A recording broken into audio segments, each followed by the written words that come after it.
When you get stuck in the place of doing all the things as you are trying to conceive, it's normal to chase that one magic pill that's going to get you over the line, that new magic supplement, that test you haven't done yet, and to keep looking outside of yourself for the answers. Today, I want to talk about one powerful but very simple shift that changed everything for me when I was trying to conceive. It wasn't a supplement, it wasn't a doctor, it wasn't another protocol, and it was so much simpler than all of that. And I can't wait to share it with you. Welcome to your journey to fertility. This is the podcast that blends science with spirit to give you all the tools you need as you navigate your fertility journey. I'm your host, Jennifer Edmonds, and for the last 15 years, I've been helping women on their journeys to motherhood and beyond. I believe that combining the latest scientific research along with the best energetic and mindset practices will help you to avoid putting your life on hold and bring you closer to your baby. Each week, you'll learn ways to support your fertility and trust your body so that you can stop stressing that you'll never have your baby and finally walk your path to motherhood. This is the Your Journey to Fertility podcast.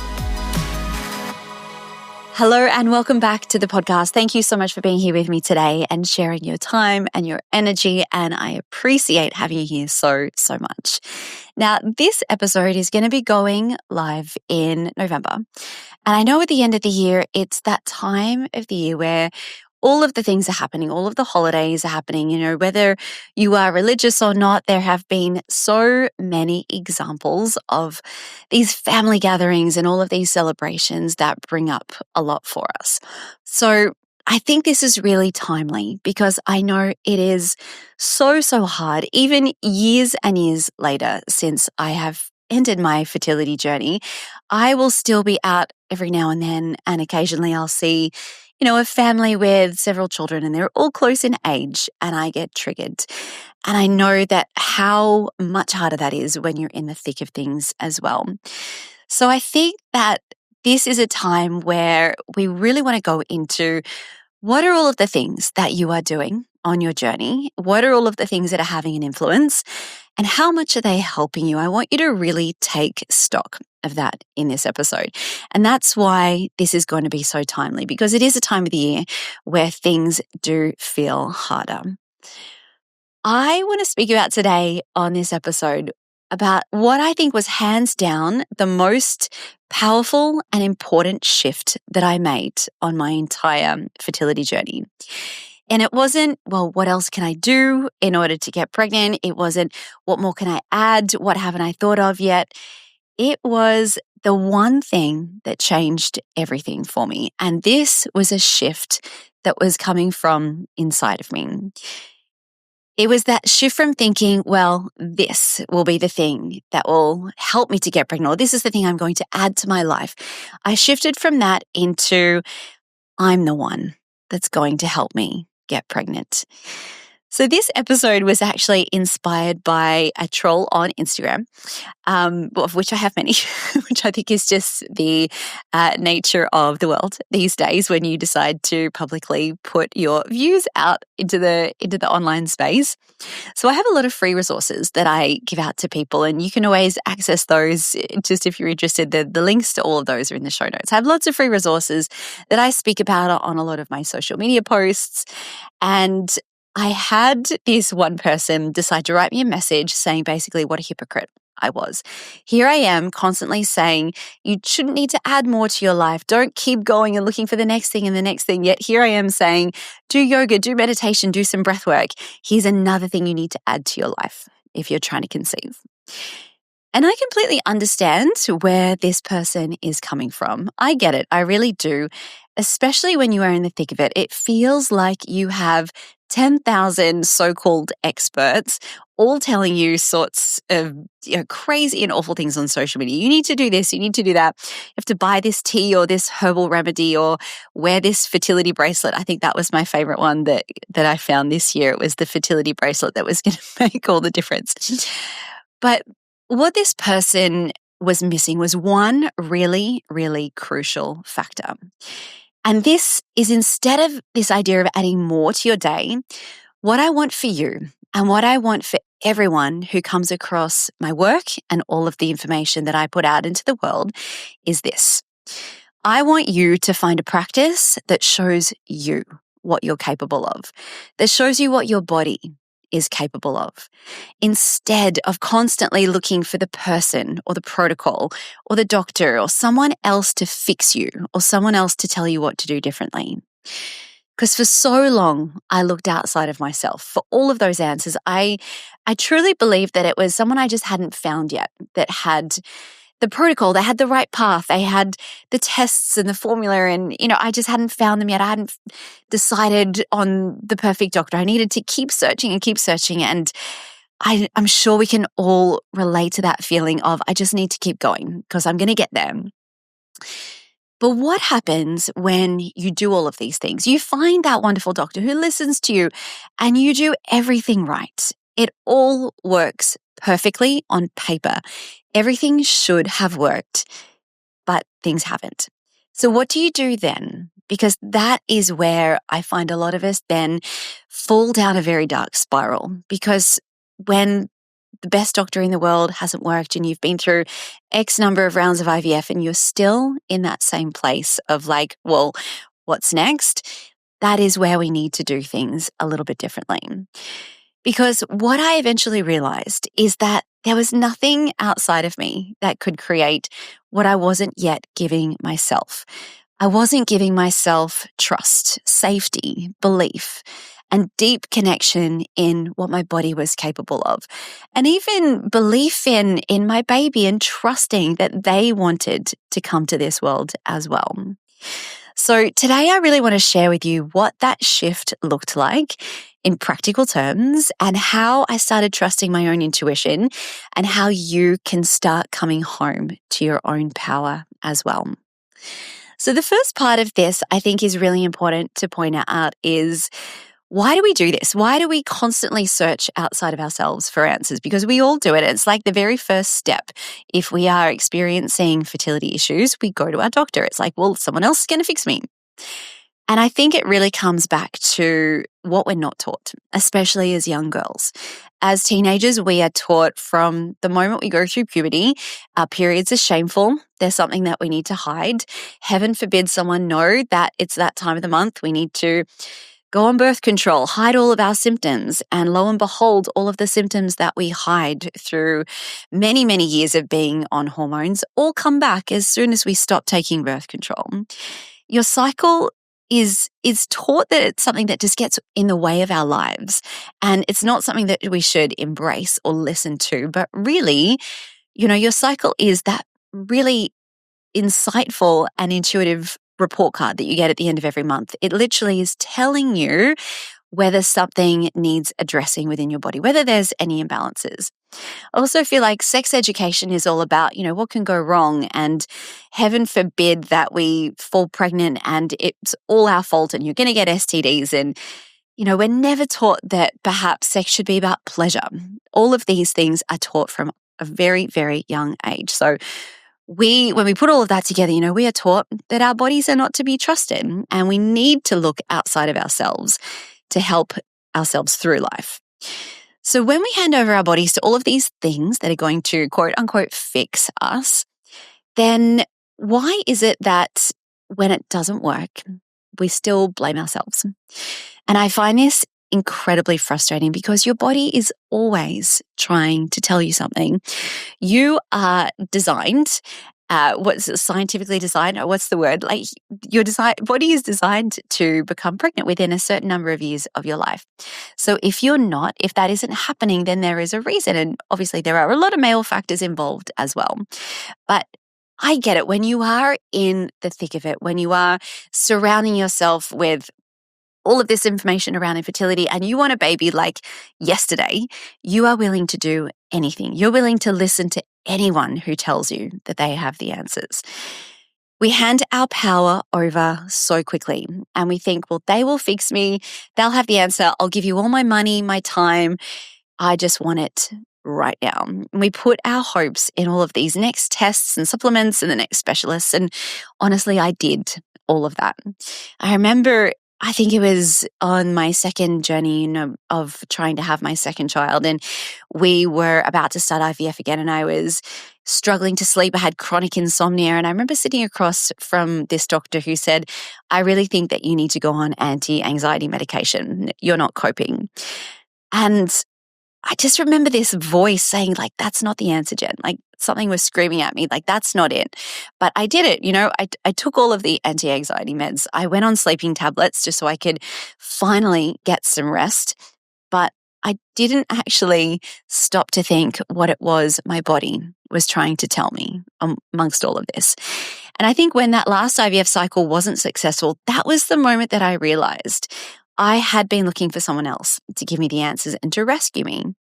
And I was completely forgetting that the only person who could truly advocate for what I wanted and what I needed was myself. And that is what I want to help you get to today. I want you to be able to listen to and trust your body, to go inwards and to cut out all of the noise, because it took me such a long time to get there. And I kind of had to stumble through it and come to it on my own. And I want to help you get there a lot quicker than I did. Now, I just want to point out before we go on, I am not for a moment saying don't listen to your doctor. If your doctor is saying you need this medication, as we know, so many infertility diagnoses are medical conditions. No, like, you need to listen to your doctor and your specialist, please. But what I am saying is that when you have already done everything right, you've taken all of the meds, you've followed the protocol perfectly, and you're still not where you want to be, what can you do differently then? So that's where I want to help you today. And this is where I am saying you can make a shift. So let's get into it. The first part of really becoming aware of what you are allowing onto your journey and what is really serving you and what isn't, is I want you to come into this analogy of you driving the bus. So your fertility journey is a bus ride and you are the driver. You get to decide who gets onto the bus, who doesn't get onto the bus, and who gets to stay. You can tell them to come and you can tell them to go. So sure, your doctor gets to come onto the bus. That's fine. Maybe for a certain amount of time. Maybe you want to get a second or a third opinion. Maybe those doctors are allowed on the bus as well. And this includes other people like your acupuncturist or your Chinese medicine doctor, or, sorry, they're the same person. You know what I mean? Anyone who you find helps you, a naturopath, a fertility coach. Even things like supplements are allowed on the bus. Meditation's allowed on the bus. Ultimately, you decide who stays and who goes. And every time someone or something gets onto the bus, I want you to check in with yourself. How does it feel when they are here or when this thing is here?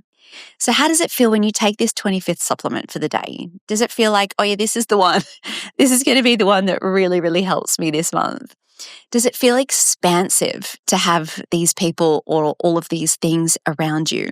Or do you feel resentful? I remember I had so many things on my list, on my schedule of my must-do fertility appointments. I had the acupuncture, I had the massage, I had the reflexology, the hypnosis. There was, and all these appointments take up so much time and so much money. And I was so resentful of having to go to all of them. So check in with that. Does it feel supportive? Does it feel safe? Are you going to these appointments and are you leaving feeling like you were supported, that you were getting your needs met? Because these base needs, when our nervous system really does recognize that we're safe, are incredibly important. We can't move forwards without that base sense of control and safety. So when you know that it doesn't, when things feel heavy or confusing or they feel a little bit off, this is your intuition speaking. This is your body telling you that something isn't right. And your mind and your body are not separate. They are highly, highly interconnected at every moment of the day. Here is the thing. Intuition is not urgent. It's not loud and it's not panicky. Your intuition is quiet and calm and it's quick. It's something that you just know and you don't question it. That's that gentle knowing where it kind of at the back of your mind, you just sort of say, this feels right or something feels off. I think a lot of people have this misconception that intuition is this very special gift that some people have and some people don't have. But that isn't true. Every single one of us has experienced our intuition. We've all had that experience of thinking, well, I shouldn't walk down that dark alley, or something about this person doesn't feel right. This sort of their vibe is off a little bit. Even if there's no obvious reason why, that is your body speaking. That is your inner wisdom. And I really want you to get used to listening to that, because it is not something that we are taught to do. And if you're unsure how to do it, I have so many resources and programs where I can help you start tapping into that. Different things are going to work for different people. So if you want to start trying some of those things for yourself, have a look, at some of the links that I have in the show notes as well. The next part here that I really want to speak about is protecting your energy. This is important. We have this sort of notion that we kind of walk around the world and we're just, we are our own person, and, sometimes we feel like we pick up on other people's emotions and some people we don't. But in reality, our energy is very, very susceptible to things around us, to language and to other people's energy and to beliefs that other people have. So I have this memory of walking into an appointment, and I hear this so often from my students as well. I remember when I first started IVF, I was kind of excited, which sounds really naive, but I was excited. I was like, well, here is something that's actually going to finally help me. And I remember going to that appointment thinking, oh, here we are. We're finally going to make progress. I've got the next steps coming up. And I remember leaving so deflated and depressed because that doctor was all doom and gloom. They're like, well, this is basically your only shot. You need to do it really, really quickly. I don't like your odds. And I took all of that on and I left that appointment feeling completely flattened by a bus. And I thought, well, this is never going to happen.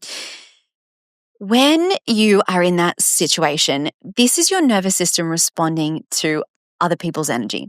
So we respond energetically to words, to tone, to information, to emotions of others. And one of the problems with seeking out treatments is that we put doctors on a pedestal. And in some ways, that's not a bad thing because, they do have to go and study and learn for a very, very long time. And their capabilities are amazing. Let's not forget that. But if, like me, you are then somehow 38 and your third round of IVF hasn't worked and you've got two different doctors telling you that donor eggs are your pretty much only option. And just by the way, side note, there is absolutely nothing wrong with donor eggs and choosing that route. But I wasn't there yet. I wasn't ready to walk down that path and I didn't feel like deep down that was for me. But when you have these experts all around you telling you that this is your only option, it is so hard not to listen to them.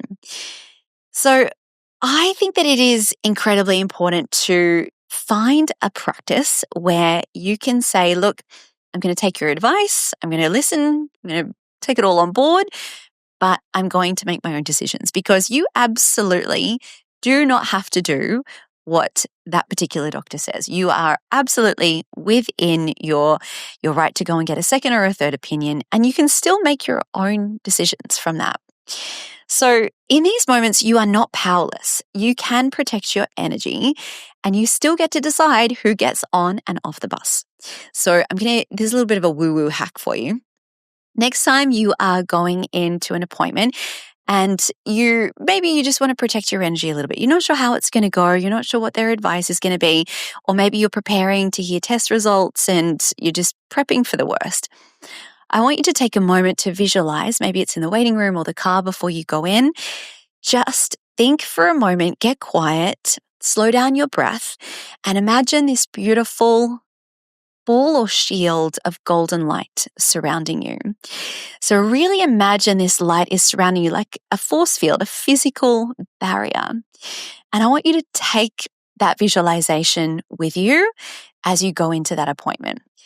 And we're not then closing off anything that doctor or that specialist might say to you, but you might want to repeat to yourself something as simple as, I am open to receiving support, but I am safe and protected in my own space. And I think if you can do that and really take those deep breaths as you come in, your breath is so, so powerful. That just allows you to stop and reflect a little bit more before you react to some of the things that they can say.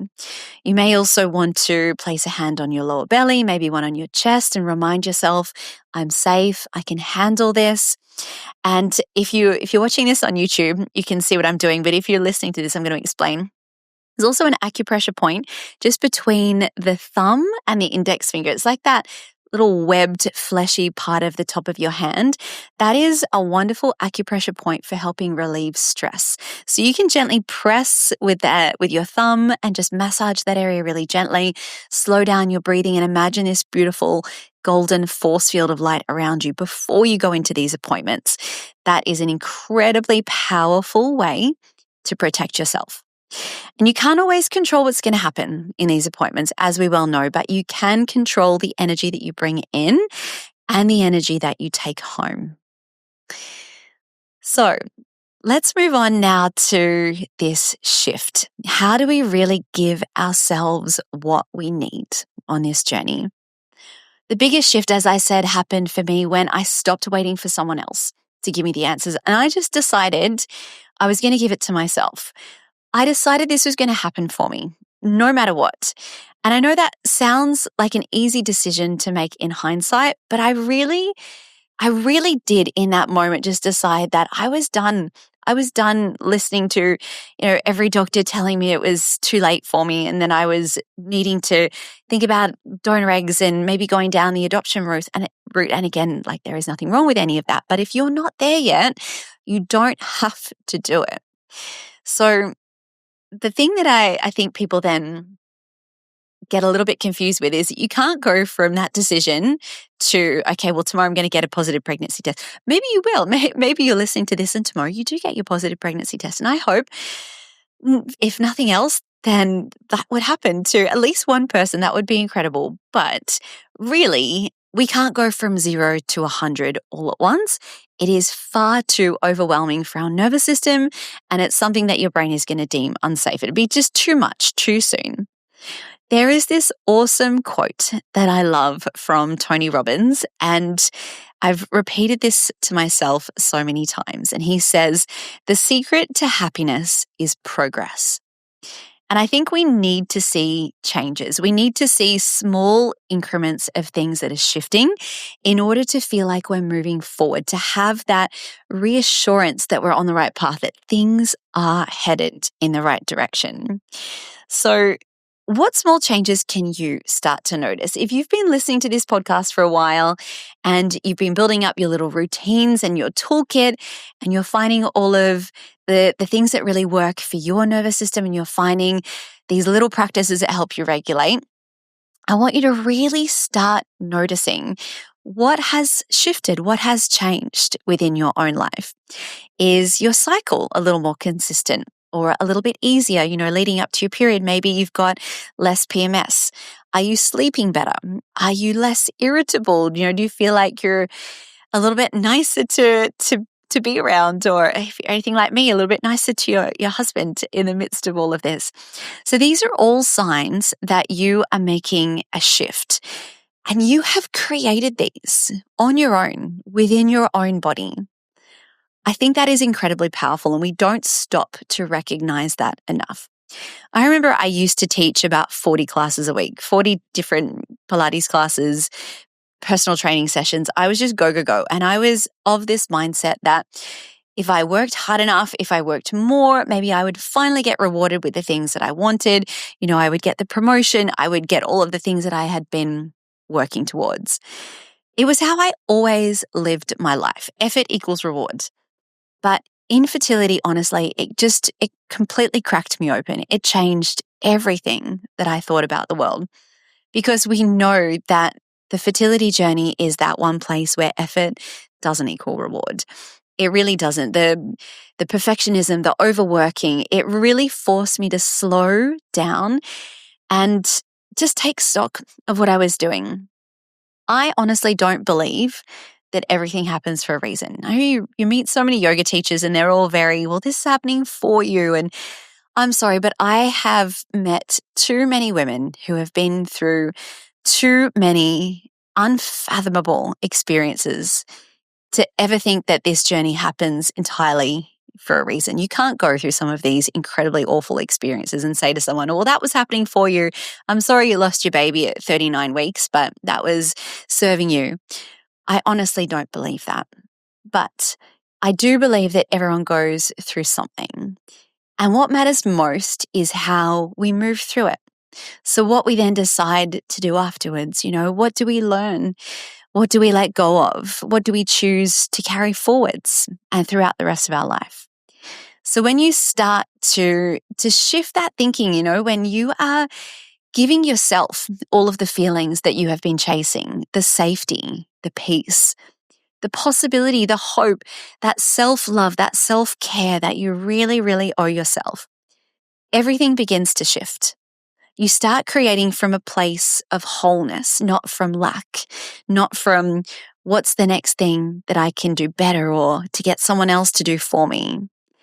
So I want you to find one small thing. It can be tiny every day that gives you that feeling. Maybe it's as simple as sitting in the sun for 5 minutes and just receiving the warmth on your face. Maybe it's saying no to something, just putting in a boundary that perhaps you wouldn't have before. Maybe it's finding your own practice, a yoga practice, meditation, a journaling, a breathwork practice, finding what works for you. These things, when you start to notice these shifts, these moments of, I feel better in my skin, I feel more capable, I feel like I can manage the next steps of this journey a little bit more easily. These are the things that are helping you get to where you want to be. Honestly, the most powerful thing I ever did on this journey, like I said, it wasn't the next supplement, it wasn't the tests or the treatments. It was remembering that I'm the one that's going to help me get pregnant. So everything else, they are there to support you. But remember, you are the one driving the bus. Your intuition is your compass. It's that quiet voice that inside you, it already knows the way. You just have to learn to trust it. We don't have to start chasing it or make extra effort to, really start following certain paths. We just need to make space to hear it and to let some of those moments of inner guidance come in. I want you to remind yourself that you're not powerless. You are connected. And again, you are the one who is going to help you get pregnant. You're doing beautifully. I promise you, even if it doesn't feel like it right now, I think it just helps to be reminded of that sometimes. The more you come home to yourself and the more you listen to podcasts like this, you make that time, even if it doesn't feel like it right now, the more everything will begin to shift. Because when I finally got that positive pregnancy test, against all odds, mind you, as we well know, I didn't have an easy journey of it. When it finally happened, and it happened because I made it happen. I didn't go through a certain treatment or didn't do anything outside of me. I was like, what else can I do? It was the most empowering thing I had ever experienced. I thought, well, if I can do this, I can do anything. And I want that for you too. I hope you found this episode helpful or insightful. It's something that I'm really passionate about. It's something we have to, I think, be a little bit careful speaking about because, as I said, I don't want you to ever go against medical advice, but there is a balance and there is a point where I think we need to take a little bit of responsibility for what is really going on in the background and how we are looking after ourselves on this journey as well.